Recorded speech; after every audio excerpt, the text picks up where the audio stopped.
Bem-estar e movimento. Apresentação: Cássia Godoy.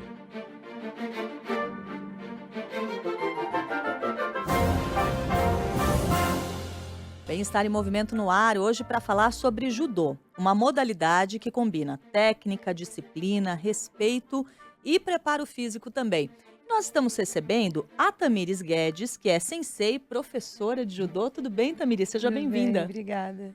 E quem está com a gente também hoje é o Eduardo Ascioli, que é empresário, mas que foi atleta da seleção brasileira de judô. Como que você está, Eduardo? Tudo bem? Tudo bem, estou ótimo, com uma grande expectativa da gente bater um papo sobre esse esporte muito nobre e que me fez também moldar a minha personalidade. Olha que interessante, a gente vai falar disso daqui a Sim. pouquinho.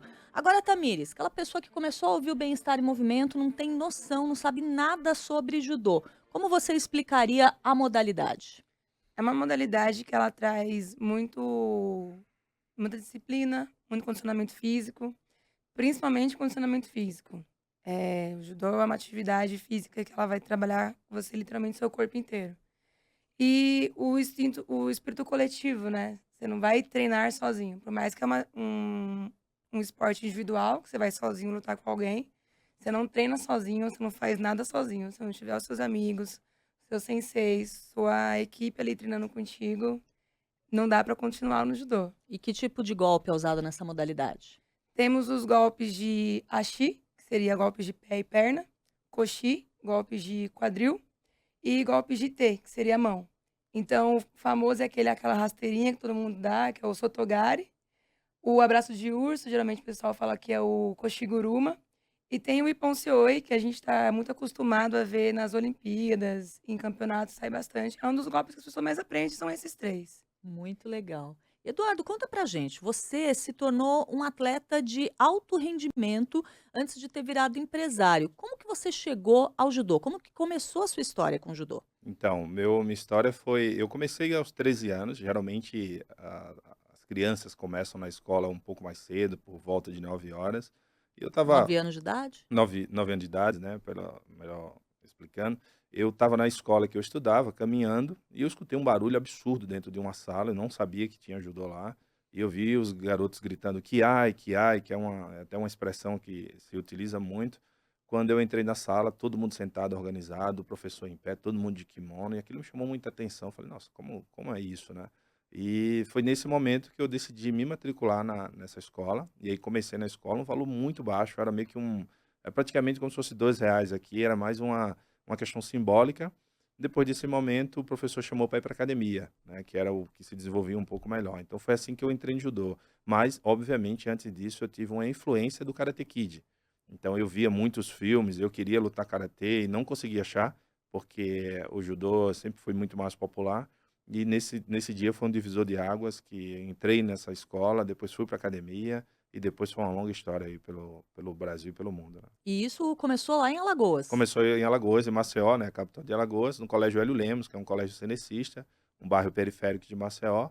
Eu estudava e ali foi um divisor de águas. Minha mãe não queria, porque, óbvio, né, preocupação de lesões, e eu tive muitas lesões do judô, né, não tem como você esconder. Então sempre estava colocando gelo no dedo, mas tinha uma coisa que gritava comigo, assim, no meu coração, que aquele esporte era o que se conectava comigo, embora eu não sabia o que iria acontecer, né. Então tem uma brincadeira que eu conto, Hã. tem um bairro perto de Maceió, um bairro não, uma cidade próxima a Maceió chamada Arapiraca, Aham. e eu assistia muito filme de Superman, e o meu sonho era lutar nos Estados Unidos. Então eu falava para meus amigos, os amigos falavam: "Ah, você nunca foi para Arapiraca, cara, tu vai para os Estados Unidos, né".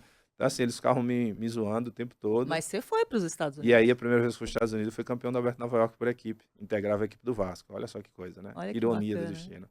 Então assim, o esporte foi e aí é bem interessante, cara, porque é o seguinte, eu acho que tinha 2 vertentes.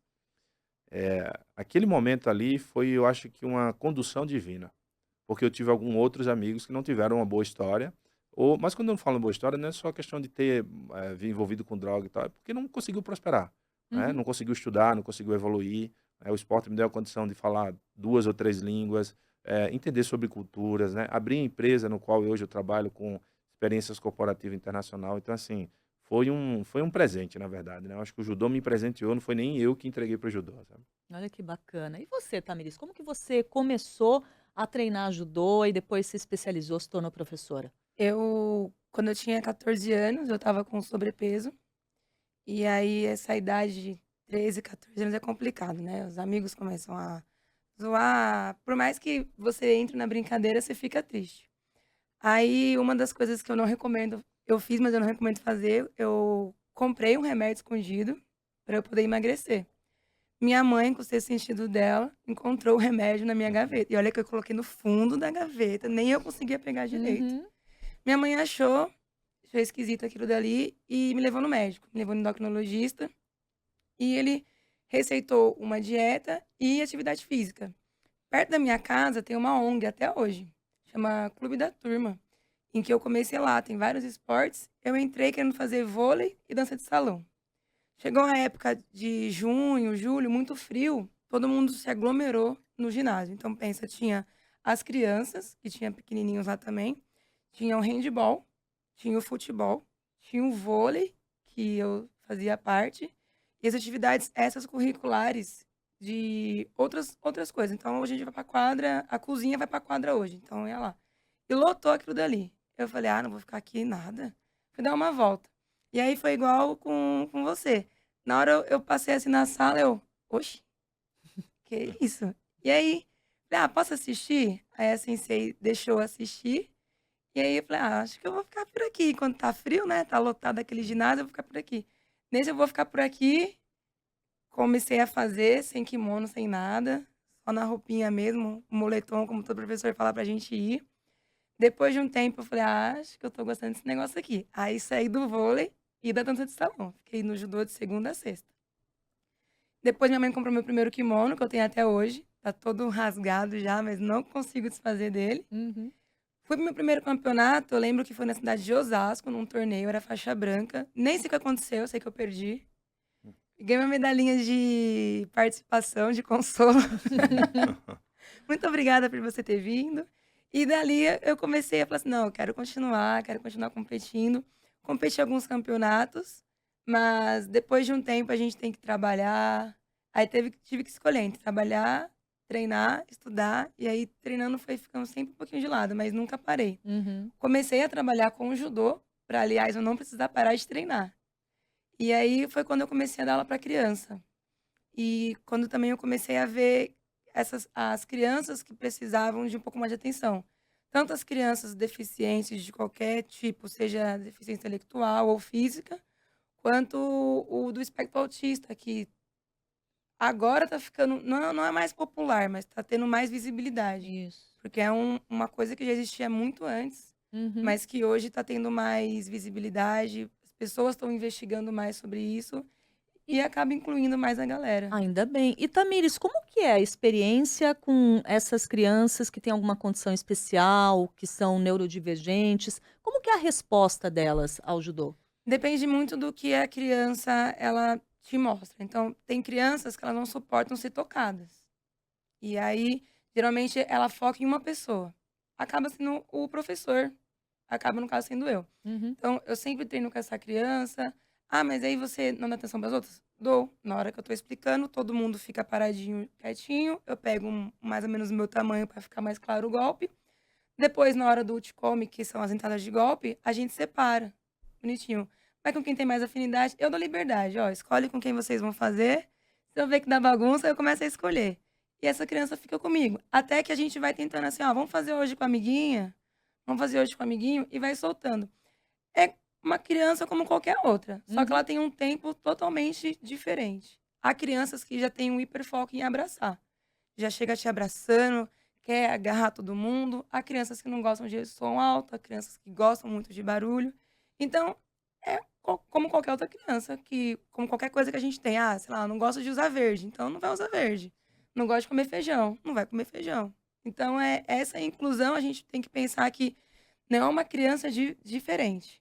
Ela é uma criança igual às outras, mas que tem especialidades diferentes com ela. E é só trazer junto com o grupo. Criança vai junto com o grupo. Falei para um sentar, pode ser a criança mais rebelde. Ela não sentou. Viu que os 10 amiguinhos sentaram, ela fica assim, poxa, só eu não sentei. Deixa eu sentar então. Então é muito legal. Ganha o grupo que você ganha qualquer tipo de criança. Muito bacana. É o respeito com qualquer pessoa, né? Sim. Respeitar as especificidades, a individualidade de cada um. E essa questão da inclusão que você trouxe para a gente em relação a essas crianças que têm condições diferentes umas das outras, mas que são crianças como quaisquer Uhum, crianças, também está presente no judô quando a gente pensa na inclusão social, né, Eduardo? Você estava Sim, falando que você começou a treinar no bairro periférico de Maceió exato. e acabou se tornando um atleta da seleção. Como que foi essa evolução? Porque eu sempre fico me perguntando assim, de alguém que começa como amador até evoluir para uma situação de atleta, de profissional, como que foi para você?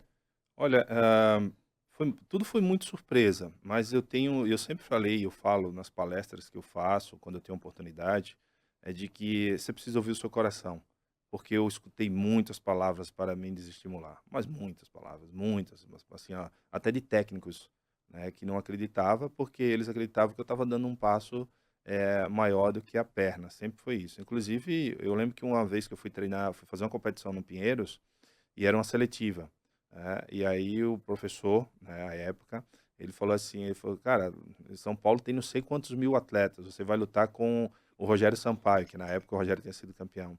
Então assim, mas eu entendi depois, né, estudando um pouco até a teoria de Platão sobre aquele mito da caverna, que era a visão dele de mundo, né, era a realidade dele, que quem nascesse em Maceió não tinha condição de prosperar, que o São Paulo era um grande centro, e eu sempre fui ouvindo meu coração, sempre. Tinha uma coisa que estava me chamando ali para algo maior. Mas o ponto principal de tudo foram os ambientes. Eu sempre tive uma ideia de estar junto de quem era campeão. Isso fez uma diferença muito grande. Então, quando eu tinha um atleta que era disciplinado, que era organizado, que gostava muito de treinar, né? A Tamires deve imaginar assim, ó, quantas vezes jogo do Brasil ou qualquer uma outra atividade a gente estava treinando judô lá num sábado. Então, pra gente era assim, ou era o judô ou era o judô. Não tinha mais nenhum outro caminho, né? Então, eu acho que para mim o diferencial foram os ambientes. Eu andei com pessoas que queriam também ser campeões. E isso fez a diferença.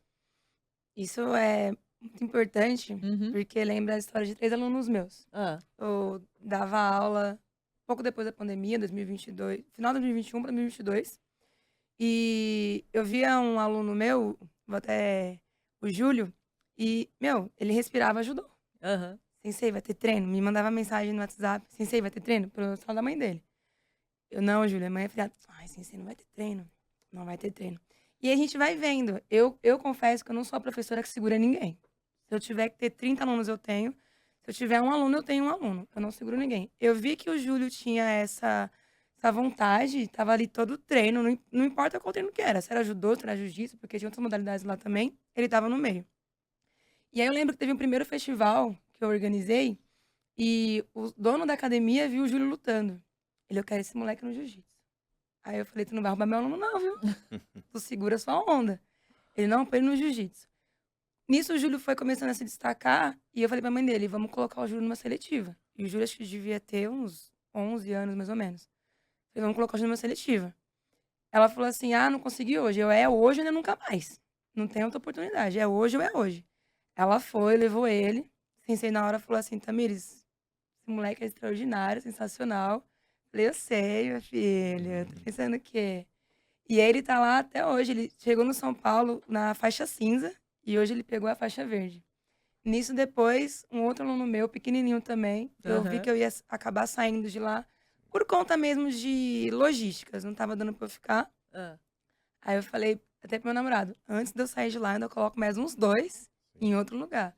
Então, o outro aluno meu, Davi, foi para o São Paulo também, junto com o Júlio, e uma outra aluna minha, Ana Júlia, foi para o Centro Olímpico. E estão lá até hoje, assim, os pais direto me mandam mensagem, vai trocar de faixa, me chama também, falam que foi a melhor coisa da vida deles, foi ter entrado a primeira vez naquele tatame, lá da Guarapiranga, e falou assim: "Caramba, não sabia que isso ia mudar a vida do meu filho". Então isso é muito legal, é que você falou, tem que andar, você anda com quem quer andar contigo. Escutou alguém falando assim: "Ah, não dá, não vai dar certo", que foi o que eu já escutei, o meus alunos também já escutaram, eu falei assim: "Mas o que você quer? Você quer treinar judô? Vamos treinar judô. O futuro pertence a Deus, Sim, então um sim. dia de cada vez". E aí é isso que tem que fazer. Não, aquela companhia não tá com você no mesmo objetivo, tchau, pode ser amigo e tal, mas tem que, querendo ou não, se afastar. Ô, Tamires, você estava falando da faixa verde, da faixa cinza. São quantas faixas do judô? Depende muito do que o professor agrega. Ah, A grosso modo, começa pela branca. aham. Aí, se é muito pequenininho, pode acabar pegando a faixa vinho. Se é um pouquinho maior, pega a cinza. Aí tem a faixa azul, amarela, laranja, verde, roxa, marrom. E aí vem a faixa preta junto com seus dans. Mas entre essas faixas, tem criança que começa com 2 aninhos. Então, tem que dar as ponteirinhas. Então, é cinza ponta azul, azul ponta amarela. Vai segurando a criança, senão ela com 10 anos tá na marrom. Já tá. Uhum. E aí, acaba desistindo às vezes também. Uma Sim. faixa, se o professor não dá essa segurada no seu aluno, ele chega com uma faixa muito alta, tipo a marrom, por exemplo, e pega uma criança que também é faixa verde e perde. Não que não possa perder, mas a criança ainda não tem esse psicológico preparado para entender Uhum. que a gente ganha, a gente perde. Por mais que no judô sempre explique isso, a criança não quer perder. Nem a gente adulto É. quer perder, Exato. imagina uma criança. Olha aí, mais uma lição da modalidade, É. uma lição de Exato, resiliência, né? De ter um exatamente. tempo para construir a sua trajetória, né, Eduardo? Exatamente. E tem um outro ponto importante também, o judô é um dos esportes mais democráticos que existe. Uhum. Ah, Porque você é obeso, você tem categoria para você, se você é pequeno, tem categoria, se você é leve, você é magro, você é alto. Então, é um esporte de extrema exclusão, de inclusão, melhor dizendo, né? uhum. Por quê? Porque, independente da sua estatura, da sua altura, você tem uma categoria que você vai lutar, inclusive com pessoas com o mesmo peso e o mesmo perfil. E às vezes tem esporte que ele, por natureza, ele te tira Ele daquele segrega. processo, né? Ele não, o judô, ele dá essa condição. Então, por exemplo, você pega uma pessoa que ela tem 150 quilos, vai ter uma categoria com ela que ela vai lutar com pessoas que também estão naquela categoria. Então, assim, eu acho que o judô é uma escola de Sim. ensinamentos, de reflexões, né? E você depois consegue tirar isso para a vida. E não necessariamente quando você termina, né? Até porque quando eu treinava judô, eu também utilizava o que eu aprendi no tatame na minha vida. Por isso que eu tive, nunca tive, engraçado, a gente treina, a Tamires sabe, a gente tem uma arma na mão, né? Porque o judô, se a gente, falando com a visão, vamos dizer assim, técnica, se a gente quer machucar alguém, a gente machuca de verdade. Só que é dificilmente você encontrar um atleta de judô que entrou em alguma briga. Eu Uhum. treinei judô por 25 anos, eu nunca briguei na minha vida, né? Então, assim, no tatame tem as regras, tem tudo, mas assim, a consciência também do Sim. nosso poder, do que a gente tem, a gente forma uma arma branca, faz com que a gente tenha um cuidado, a gente tenha empatia, e diferente às vezes de uma outra pessoa que por qualquer coisa tira a vida de uma pessoa por uma situação. Então, esse momento, essa parte treinável da mente humana, de você sentir uma adversidade que acontece, por exemplo, entrou lá na competição e você leva um golpe de início, aí você recebe uma pontuação chamada Vazari, né? Classifica como Vazari, que é uma pontuação alta, e você precisa ter calma, você precisa ter paciência, montar uma nova estratégia para Pra tentar reverter. vencer. Isso a gente leva para a vida. Quando alguém bate na gente, por exemplo, num trânsito, ao invés de você sair para reclamar, você pensa, você vai olhar o entorno, você vai fazer uma análise, você vai tentar entender aquele cenário para tomar uma atitude. E um outro ponto importante é que o judô, ele foi um esporte que nasceu com o objetivo de defesa. Então o judô não ataca, né? Então o judokano, a base dele, até porque ele tinha estatura baixa, era de usar a força do oponente contra ele mesmo. Então o judô tem uma escola. Se a gente for falar aqui sobre ensinamentos dentro e fora do tatame, dá para fazer um livro. Ô, Tamires, você já falou do seu trabalho com as crianças, né? E eu fiquei encantada porque eu fico imaginando, assim, umas criancinhas de 2, 3 anos de idade num kimoninho, coisa mais fofa. Mas quando a gente pensa no outro extremo, judô também é para pessoas mais velhas? Sim, também para pessoas mais velhas. Por mais que as pessoas tenham um pouco de medo, eh, o maior medo do adulto no judô é a questão de: "Eu vou ter que cair?". Exato. Falou que tem que cair, já começa, porque a gente vai vendo aqueles golpes, você passa por cima da cabeça do outro, o outro joga por cima de você, e aí você pensa que você não pode fazer. Você pode fazer, mas aí tem que procurar um profissional que entenda que eu tenho no mesmo tatame, eu posso ter o aluno em que usa o judô como válvula de escape para desestressar, para emagrecer, para se sentir melhor como terapia, e eu posso ter no mesmo tatame também a pessoa que ela é atleta. Não posso exigir o mesmo dos dois. Mas eu posso fazer os 2 estarem no mesmo lugar, aprenderem o mesmo Togari, aprenderem o mesmo Koshiguruma, aprenderem as mesmas coisas. Então não posso exigir que os 2 façam a mesma coisa. Mas para mim, modéstia à parte, é totalmente inclusivo. E eu gosto de fazer quando tem épocas de Dia dos Pais, Dia das Mães, Hum. eu coloco os pais os pais e as mães junto pra lutar junto com o filho.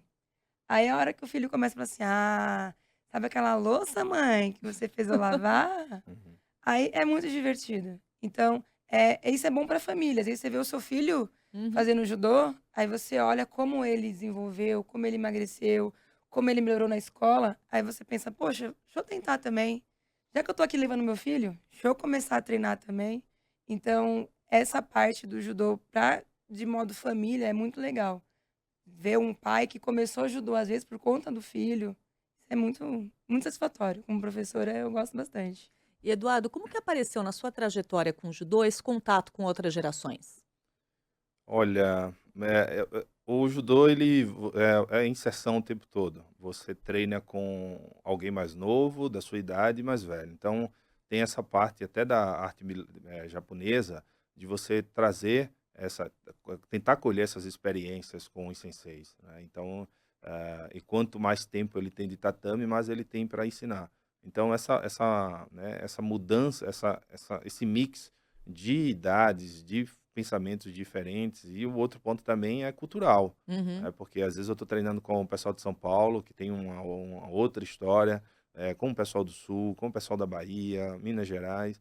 Então, essa questão da geração em si, ela é importante porque você começa também a ajudar a quem estava começando, porque eu precisei desse momento, né, de ser abraçado.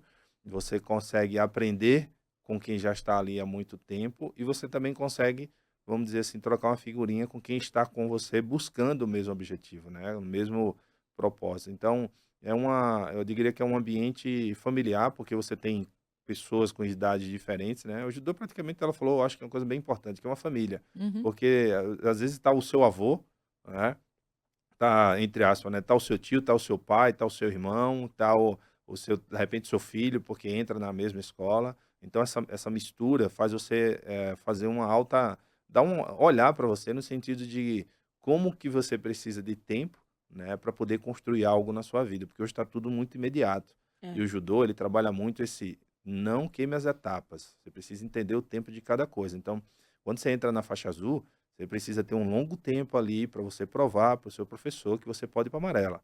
Da amarela, você precisa passar um tempo e cada vez mais você vai tendo obstáculos. É como se fosse um jogo de videogame. Para você avançar, você precisa provar que você domina, né? Aquelas técnicas, se não me engano, são 7. Não sei se é por faixa, não me recordo agora. Mas você precisa provar novas técnicas para você ir subindo depois da laranja, amarela, laranja, verde e roxa, né? Até você chegar na preta, que é um somatório Sim. de todas as faixas que você passou. Então isso faz você, fazer gestão do tempo. O judô é legal por isso, né. E a minha sensei costumava falar um negócio bem legal. Hã. Você pegou a amarela, não é que você merece amarela. Você Uhum. acabou de honrar a sua azul. Então, tudo que você poderia Exato. fazer na azul, você acabou de fazer. Agora, com a amarela, você tem que honrar a amarela, para você poder avançar para laranja e por aí vai. Então, isso que você falou do tempo é muito legal, porque no judô você ainda consegue pular algumas faixas, diferente de algumas modalidades, como o jiu-jitsu, por exemplo, que quando você é adulto, você segue a graduação da próxima. Então, é azul, roxa, marrom e preta. No judô você consegue ainda pular de uma azul para uma laranja e tudo mais. Consegue pular de uma verde para uma marrom, mas tem esse negócio do tempo. E a própria federação faz você trabalhar isso com as carências. Não é para você pegar a marrom agora e eu não vou pegar a preta. Não, amigo, calma. Você vai trabalhar na sua marrom ainda, você vai trabalhar para ser um faixa preta. Então você vai fazer curso, a gente é obrigado, se você quer fazer o exame de faixa, tem que fazer cursos para isso, e isso eu acho sensacional. Eu acho que isso que molda muito o faixa preta que vai pegar, porque eu escutei uma vez uma amiga minha, quando eu fui lutar nos jogos, ela falou: "Foi na marrom que eu aprendi o que era judô", porque na faixa marrom eu fiz os fundamentos técnicos. E aí você vê o golpe lá quadradinho, bonitinho como ele é, e vê que você não fazia certo. Vai treinar o kata, que é a forma. De novo, quadradinho, bonitinho, aí pensa: "Caraca, tô vendo que eu não sabia de nada". E Tamires, para quem quer começar e quer sentir os benefícios, quer sentir que está evoluindo, o que que você recomenda em termos de periodicidade? Treinar, por exemplo, quantas vezes por semana? Eu sempre escutei de um professor meu de jiu-jitsu que o importante é você ir treinar. Não importa se você vai chegar atrasado, não importa se você conseguiu ir uma vez na semana e 2. Então a frequência, A periodicidade é você quem faz. Eu quero ir 2 vezes por semana. Vamos se esforçar para ir 2 vezes por semana. Não conseguir, não é porque eu não consegui na terça que eu não vou na quinta. Eu vou na quinta. Então, com um adulto é mais difícil por conta de trabalho, filhos, essas coisas. Então, eu falo sempre para os meus alunos: quantos dias você consegue vir? Consigo vir 3. Vamos vir 3. Só consigo vir 1. Vamos vir 1. Então, é o período que você consegue. Porque senão você fica desestimulado. Poxa, a professora falou para eu vir 3, não tô conseguindo agora, então vou parar. Porque adulto é muito imediatista, adulto é radical, né? Ou dá ou não dá. Não tenta encaixar. Ah, não consigo. Ah, não vou. Então, eu falo isso para os meus alunos adultos. Vem no seu tempo. Ah, peguei trânsito, vem. Vai chegar só para o Muxô, só por aí final? Vem sair só na foto. Sai só na foto. Mas não deixa de estar no tatame, não deixa de pisar no tatame. Não deixa de ver que às vezes você se estressou no trânsito, se estressou no trabalho. Chega lá, todo mundo sorrindo pra você, suado. É um negócio de doido, né? A gente querer ficar abraçando um povo suado no final do treino, tem que ser maluco. É verdade. Ô, Eduardo, a gente já está chegando quase no fim do programa. Eu queria Legal. deixar uma mensagem aqui para os nossos ouvintes a partir da sua trajetória. Qual que foi o seu momento mais emocionante no judô e por quê? Nossa, essa pergunta aí tem foram várias, né? Mas eu acho que a mais emocionante que marcou no judô foi a final do Aberto Nova York, nos Estados Unidos. Porque passou um filme daquelas pessoas que falaram que não, né, que não dava certo e tal. E por coincidência, a competição foi por equipes, né? Que é uma luta que você precisa ter um número maior de vitórias. E contra os Estados Unidos, dentro do New York Athletic Club, a minha técnica era a Nilza Guimarães, que ela é, inclusive, esposa do professor Neil Wilson, que é diretor, né? Agora, se eu não me engano, ele está no COB. E uma coisa muito importante, assim, foi que eu tive muita dificuldade para poder embarcar, porque eu precisava conseguir patrocínio. Então, vamos lá, tinha que pagar R$ 5.000, eu conseguia 1.000, depois conseguia 500, conseguia 600. E um fato importante foi que eu fiquei meio que de stand-by e terminei sendo o atleta que teria que decidir se eu perdesse, né, para um atleta chamado Lee Heisman, o Brasil perdia e se eu ganhasse, o Brasil também ganhava. E como ela sabia dessa história da minha dificuldade, eu apliquei um golpe muito conhecido no judô chamado Ultimata, na final, que era a última luta, e aí eu fui campeão. E Como que ela, é o Ultimata? Ultimata é um golpe que você entra com uma perna no meio das duas pernas do atleta. É uma Aham. técnica que você precisa ter muita habilidade, porque é uma técnica bem comum, mas você precisa ter muita habilidade, né? Porque existe um tempo, existe todo um equilíbrio. E essa vitória fez com que o Brasil fosse campeão do Aberto Nova York naquela época. Então nós somos campeões. Então isso foi um momento para mim muito marcante. E sem contar que poucas pessoas sabem, até vou dar publicidade isso aqui agora, eu passei uma semana com $100 em Nova York, porque eu, como tive que pagar todas as estruturas, então fui campeão junto com a equipe do Aberto em Nova York, com $100, fazendo ali um equilíbrio do que eu gastava, só para você entender o que um atleta passa. Então, para mim, esse foi um momento muito marcante, porque e foi um divisor de águas. Depois eu voltei lá como diretor de marketing do evento. Esse ano eu estive lá, inclusive com amigos de 22 anos que a gente se encontrou, nós treinamos. Então, nossa, se fosse classificar assim, o que o judô trouxe, esse momento para mim foi um momento que foi inesquecível, né? Na hora que você sabe como é, derruba o atleta de ponta, todo mundo tirando uma foto, você olha assim, só que assim, cara, é tudo muito rápido. Eu tava perdendo e todo mundo gritando, quando você menos espera, você é campeão. E essa virada é algo magnífico. Por isso que eu sempre falo para todo mundo que está passando pelo nível de adversidade. Tudo pode mudar no último segundo. Porque o judô é isso. Ai, maravilha. Obrigada Eu por que dividir agradeço. isso com a gente. Eduardo Legal. Acioli, empresário, foi atleta da Seleção Brasileira de Judô. Muito obrigada por ter vindo aqui conversar com os nossos ouvintes Eu hoje. que agradeço. E muito obrigada também a Tamires Guedes, sensei, professora de judô, com todas essas experiências maravilhosas, inclusive com crianças das mais diferentes. E que, no fundo, como você disse pra gente, Tamires, no fim são todas as mesmas crianças, só tem particularidades como todo mundo. E o Bem-Estar em Movimento de hoje vai ficando por aqui. A gente contou com a produção da Ana Luísa Bessa, os trabalhos técnicos em áudio e vídeo da Débora Gonçalves e a edição do Rafael Furugem. Eu volto na semana que vem e espero por você. Bem-Estar e Movimento. Apresentação: Cássia Godoy.